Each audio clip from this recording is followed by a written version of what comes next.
So guys, जैसा कि हमने पिछले एपिसोड में देखा कि अनडेड जजमेंट राइडर किसी भी कीमत पर ऑस्टिन ग्रिफिन को मारना चाहता था, इसीलिए उसने प्रिमोर्डियल फ्लेम का इस्तेमाल करके अपने सभी मरे हुए लोगों को वापस से जिंदा कर दिया और उनकी अनडेड एनर्जी को अपनी बॉडी में एब्जॉर्ब करने लगा। उसकी पावर काफी बढ़ गई थी। हाओचेन को भी कुछ समझ नहीं आ रहा था, पर हाव्यू ने अपने 8 एलिमेंट पावर से केओटिक एलिमेंट स्ट्रिपिंग फॉर्मेशन का इस्तेमाल किया और उस एनर्जी को नष्ट कर दिया। पर इतने जन्मों का गुस्सा हाव्यू के अंदर पनप रहा था, जिससे वो इतना अंधा हो गया कि वो हाओचेन को पहचान भी नहीं पा रहा था। वो सभी पर दबाव डालने लगा और पूरे लैंड को खत्म करने के लिए एक्सटर्मिनेशन फायरबॉल का इस्तेमाल किया। अनडेड जजमेंट राइडर को लग रहा था कि वो खत्म होने वाले हैं, पर हाओचेन ने उन्हें बचा लिया और वो सभी वापस होली डीमन कॉन्टिनेंट में आ गए थे। सभी काफी खुश होते हैं और हाव्यू के सभी लिटिल एलिमेंट्स के साथ खेल रहे थे। तभी वहाँ पर लोंग तियानिंग भी आ जाते हैं, जिन्होंने ग्रीन हाव्यू को पकड़ लिया था। वो कहते हैं कि हाव्यू वापस आने से काफी खुश हैं और वो उन्हें भी हक करने लग जाता है। जियांग कहता है कि हाव्यू इतना खुश इसीलिए है क्योंकि अब इसे वापस उस डेड लैंड में लौटना नहीं पड़ेगा।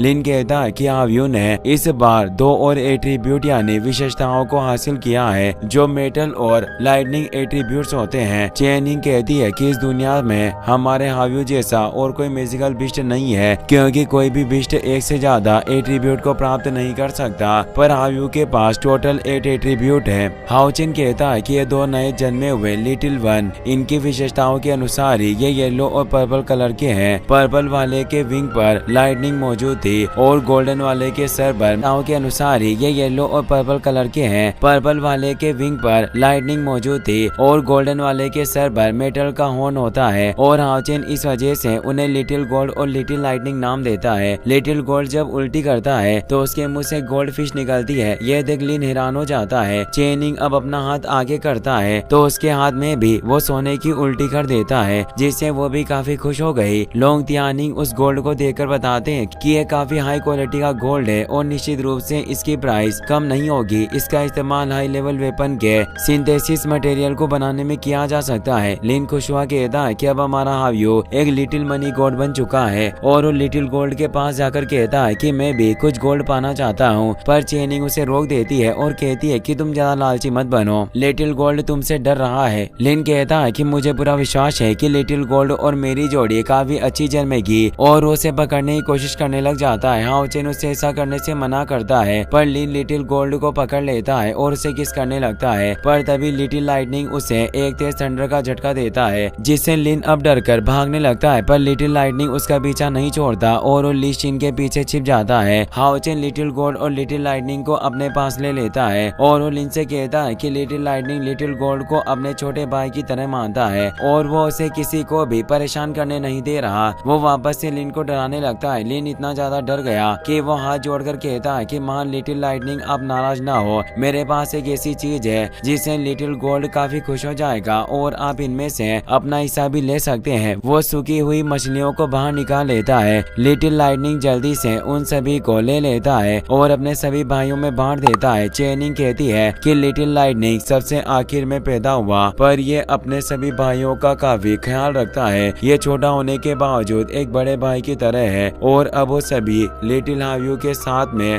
मस्ती करने लग जाते हैं। हाओचेन और बाकी सभी काफी खुश थे। हाओचेन कहता है कि हाव्यू ने अपना फाइनल एवोल्यूशन पूरा कर लिया है और अब हम हमेशा एक साथ रहेंगे और वो हाव्यू को वापस आने की बधाई देता है। हाव्यू अब पर्पल कंबाइन हाव्यू में बदल जाता है। सभी हाव्यू को बधाई दे रहे थे और साथ में फोटो खींचने लगते हैं। काफी इमोशनल मोमेंट एक दूसरे के साथ शेयर करते हैं। लोंग तियानिंग हाओचेन से कहते हैं कि जब से तुम लौटे हो मुझे एहसास हो रहा है कि तुम्हारी पावर अब पहले से काफी बढ़ चुकी है। हाओचेन उन्हें बताता है कि हाव्यू के अपने एवोल्यूशन को कंप्लीट करने के बाद मेरे साथ उसका ब्लड कांटेक्ट होने से मेरी भी नरिशमेंट हुई है और मैं 9 लेवल के 6th स्टेज पर पहुंच गया हूँ। लोंग तियानिंग कहते हैं कि 9 लेवल की 6 रैंक वाकई काफी ज्यादा पावरफुल है। 9 लेवल के सभी स्टेज को अचीव करना काफी मुश्किल होता है, पर तुमने एक साथ 2 स्टेज को पार किया। हाव्यू की वजह से तुम्हें ये तोहफा मिला, वास्तव में यह एक ग्रेट गिफ्ट है। हाओचेन कहता है कि अब हाव्यू वापस लौट आया है और ये टीम भी हमारे साथ है, जिससे इनका रोल हमारी डॉन ऑफ लाइट टीम में काफी गहरा होगा और अब हमारी टीम और ज्यादा पूर्ण और परिपूर्ण हो चुकी है। फ्यूचर में जब हम डीमन जाति के खिलाफ युद्ध शुरू करेंगे तो इस युद्ध के अंदर में और शेनिन वेनगार्ड अटैकर्स की तरह होंगे और चेनिंग गेट ऑफ लाइफ से एक साथ कई सारे समन गेट को खोल सकती है, जिससे हम डीमन पर एक साथ भयानक हमला कर सकते हैं। और लिन अपने अटैक मैजिक से पावरफुल असाल्ट को लॉन्च कर सकता है, जिससे डीमन के डिफेंसिव बैरियर को तोड़ा जा सकता है। और हान्यू ने भी डिवाइन थोन प्राप्त कर लिया है, जिससे हान्यू की अटैक पावर काफी ज्यादा बढ़ चुकी है, जिससे वो अपनी डार्क पावर से डीमन के अंदर भी भय पैदा कर सकता है। और यांग वेन जाओ फॉर्मेशन के साथ स्ट्रॉन्ग अटैक कर सकता है, जिससे एक बार में ही सैकड़ों डीमन का खात्मा किया जा सकेगा। वांग और जियांग हमेशा से ही अटैक के मामले में काफी तेज रहे हैं और चेनिंग और लिनशिन सभी की मदद करने पर भी ध्यान देंगे। और हम सभी के पास जो मैजिकल बीस्ट है उनके पास भी पावरफुल ऑफेंसिव फोर्स है। माइडू और इविल आई स्वतंत्र रूप से बैटलफील्ड में कार्य कर सकते हैं और ऑफेंसिव पोजीशन के लिए तैयार रहेंगे। और हाव्यू हमारा सबसे पावरफुल ट्रम्प कार्ड है, जो पूरे डीमंस क्लैन को आसानी से दबा सकता है। हाव्यू की एनर्जी से सारे डीमन एक बार में ही खत्म हो सकते थे। साथ ही हाओचेन ये भी बताता है कि आज तक ये सभी फाइट में मेरी टीम की सपोर्ट और हीलिंग कमजोरियां रही है, पर अब हमने इसे पहले से ही ठीक कर लिया था, क्योंकि जांग फेंग का जो विजडम एंड स्पीड का थोन है वो सभी को युद्ध के समय कॉम्बैट एनहांसमेंट प्रदान कर सकता है, जिससे हमारे जीतने के चांस दोगुने हो जाएंगे। और इस बार हमारे पास ये टीम भी है जो हीलिंग के मामले में काफी तेज हो चुकी है। वो अपनी एनर्जी से पूरी टीम की सभी चोटों को एक बार में ही हील कर सकती है। और अब फ्यूचर में भले ही डीमन गॉड एम्परर की पावर कितनी भी क्यों ना हो, पर हमारे पास भी अब उनसे मुकाबला करने की पावर है। लोंग त्यानिंग कहते हैं कि आज से 4 साल पहले इंसानों और डीमंस के बीच होली वॉर में हमारे सभी किनारे पर मौजूद किलो यानी पास को काफी नुकसान पहुंचा, जिससे युद्ध के सभी संसाधन लगभग खत्म हो चुके थे। सेना की हालत काफी खराब थी, लोग मारे गए और घायल हो गए, क्योंकि हर एक पास अलग अलग रहस्य कार्य कर रहा था और सभी की राजनीतियां अलग अलग थी। पर इस 4 सालों के विराम में हमारी अलायंस ने साथ मिलकर बॉर्डर और मिलिट्री कंस्ट्रक्शन को काफी सुधारा है। हमने नए नए वेपन बनाए और ये सभी संसाधनों के साथ मिलने से ही हो पाए। और इनकी वजह भी हाओचेन ही था, क्योंकि उसने सभी टेम्पल को एक कर दिया था। और अब जिस पास पर जितने काबिल लोगों की जरूरत होती थी वहाँ उसी हिसाब से ट्रेजर और वॉरियर को भेजा जाता।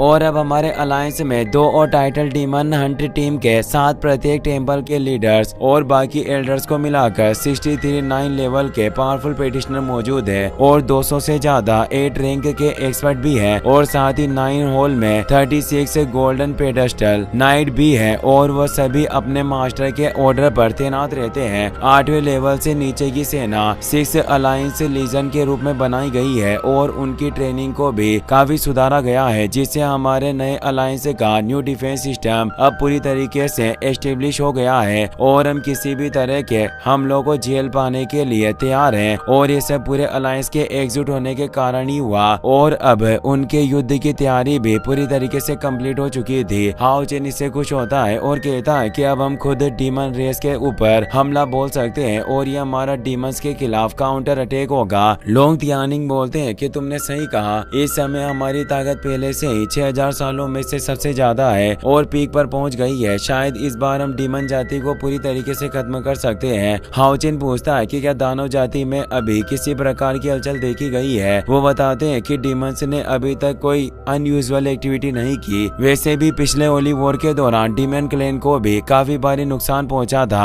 3rd डीमन गॉड को हमारे द्वारा मार दिया गया और तुमने 2 डीमन पिलर को भी नष्ट कर दिया था, जिससे डीमन भी अपने इस नुकसान से नहीं उबर पाए। तभी वहाँ ग्रैंडपा यांग का मैसेज आता है। वो बताते हैं कि डीमन हंटर टावर में अभी एक अर्जेंट मैसेज प्राप्त हुआ है और ये डीमन से रिलेटेड है। डीमन गॉड एम्परर फेंग जियू ने हमारे 2 टाइटल डीमन हंट टीम को बाईपास कर दिया और वो अपने साथ 8 और 10th पिलर डीमन गॉड को लेकर ड्रीम पैराडाइज में घुस चुका है, क्योंकि वो जियोलाई को पकड़कर डिवाइन एसेंस को हासिल करना चाहता है। इससे लोंग त्यानिंग और हाओचेन घबरा जाते हैं। वो कहते हैं कि क्या डीमन एम्परर का गोल एक गॉड बनना है। हाओचेन कहता है कि अगर वो एक बार गॉड बन गया तो हम अपने इस मौके को गवा सकते हैं और उसे रोकना मुश्किल हो जाएगा। हम फेंग जियू को कुछ भी करके रोकना होगा। वहीं हमें फेंग जियू को दिखाया जाता है जब फैंटेसी पैराडाइज में वॉइड पोर्टल ओपन करता है। वो 8 और 10th पिलर गॉड के साथ वहाँ गया था। वो अपने साथी डीमन से कहता है कि हमें डिवाइन एसेंस का पता लगाना है। वो दोनों उसकी बात समझ जाते हैं और अपनी एनर्जी से उस पूरे फैंटेसी पैराडाइज को कवर कर लेते हैं ताकि वो अंदर ना आ सके। ये जियोलाई और फेरी ड्रैगन दा लोंग इससे काफी परेशान होते हैं। वो कहते हैं कि इन डीमन ने हमारे लिए कोई रास्ता नहीं छोड़ा। हमने पहले ही अंदर आने का रास्ता बंद कर रखा था, पर ये डीमन एम्परर जबरन यहाँ घुस आया और इसने नेचर गॉडेस के बैरियर को भी तोड़ दिया। वास्तव में इसकी बाहर पहले से ही गॉड के परे पहुंच गई है। जियोलाई कहती है कि अगर इसने डिवाइन एसेंस को प्राप्त कर लिया तो वो ऐसे होली डीमन कॉन्टिनेंट का इकलौता गॉड बन जाएगा और इंसानों और डीमन के युद्ध फिर से शुरू होगा